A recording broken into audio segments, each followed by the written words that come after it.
Messieurs, dames, bonjour. Musique Mort Schumann, souffleur de verre. Pourquoi? Parce que la première actu, c'est avec vous, Sylvie. Vous êtes partie en République tchèque. Et oui. Où on fait du verre magnifique. Alors, on va me dire, en France, on en fait aussi. Oui, évidemment. Et je vais dans les manufactures françaises avant tout. Mais là, j'avais envie d'aller en Bohème. Enfin, voir les souffleurs de Bohème. Le cristal de Bohème, c'est connu. Voilà, évidemment, ça, c'est le verre de Bohème, là, c'est pas le cristal. Là, évidemment, ça date pas d'hier, c'est 15e siècle. Mais on peut donc parler de tradition ancestrale. Et là, je vais vous raconter une histoire qui est plus contemporaine. Alors, dans les années 90, Jeanne Rabel, c'est un chef d'entreprise. Il est tchéco-portoricain et il rachète une verrerie ancienne qui est à 150 km de Prague. À l'origine, il ne connaît pas cet art du feu. Il regarde et il se dit, c'est un entrepreneur, donc il se dit, je vais le revendre, je vais le remonter, je vais le revendre. Et puis finalement, en regardant et en vivant dans la manufacture, on ne peut pas ne pas tomber amoureux de cet art-là. Et donc il se dit, comment je vais relancer les choses? Parce que leur spécialité dans cette manufacture, ce sont les luminaires.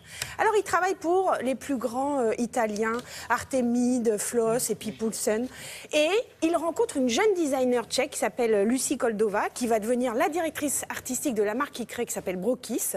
Et ensemble, ils vont travailler avec les souffleurs, ils vont amener un dessin extrêmement contemporain et ils vont rendre cet art ancestral, un art d'aujourd'hui qui perdure, qui fait des best-sellers, c'est-à-dire que les luminaires, il les présente à Milan. Là, il y avait le salon du meuble, et il y avait Euroluce à Milan.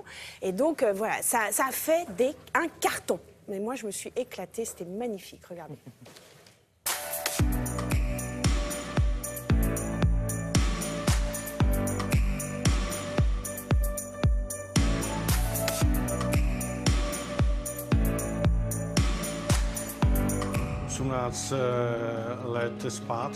J'ai acheté la verrerie il y a 18 ans.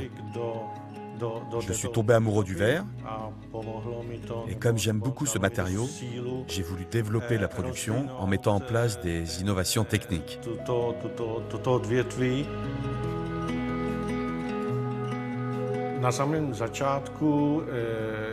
J'ai bien observé le fonctionnement dans l'usine et j'ai constaté que les souffleurs se limitaient techniquement à un savoir-faire traditionnel et ancestral. De ce fait, ils ne pouvaient pas souffler de grandes pièces, ce qui limite notre production. J'ai donc cherché des solutions pour pouvoir souffler des formes plus grandes. J'ai demandé à des verriers italiens de former nos souffleurs à de nouvelles techniques. Et à la fin, on a trouvé un équilibre entre les techniques italiennes et tchèques. Pour continuer de moderniser notre production, on a commencé à travailler dès 2008 avec de jeunes designers. Ils ont ramené de l'avant-gardisme et de la créativité dans les formes.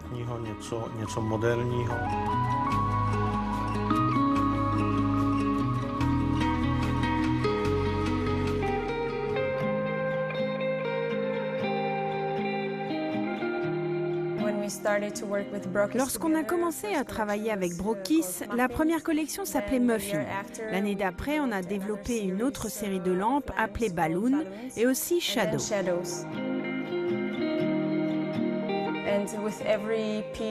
Avec chaque pièce, chaque collection, j'essaye de repousser les limites du verre, soit par sa taille, soit par la technique utilisée, celle du verre moulé ou celle du verre soufflé. Avec la collection Balloon, j'essaye d'atteindre le volume maximum que les artisans peuvent souffler.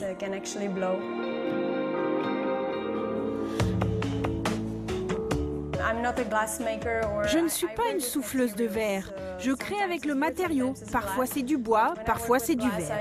Quand je travaille avec cette matière, j'essaye de dessiner des pièces que j'ai en tête en prenant en compte les contraintes de fabrication.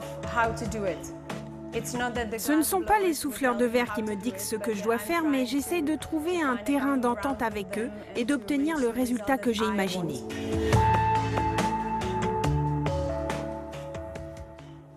Oh, c'est superbe. Hein. Ah, mais c'est superbe. Et ce sont quand même des conditions de travail ardues, hein, parce qu'on est resté, c'est 60 degrés, c'est pour faire un petit régime, c'est génial. Mais vous avez vu, c'est contemporain. Ah, mais c'est le mélange donc, du savoir-faire ancestral dont vous nous parliez et de produits contemporains et qui plaisent énormément et qui sont très très grands et toujours à la main. Oui, toujours soufflé à la bouche. Quoi. Oui, voilà. Et c'est effectivement, vous disiez Cristal de Bohème, c'était très juste, mais c'est juste le mélange de la pâte qu'on souffle qui est différente. C'est la composition qui change. Merci beaucoup, on apprend beaucoup de choses. Tout de suite, Frédéric Vion, c'est la revue de presse culturelle.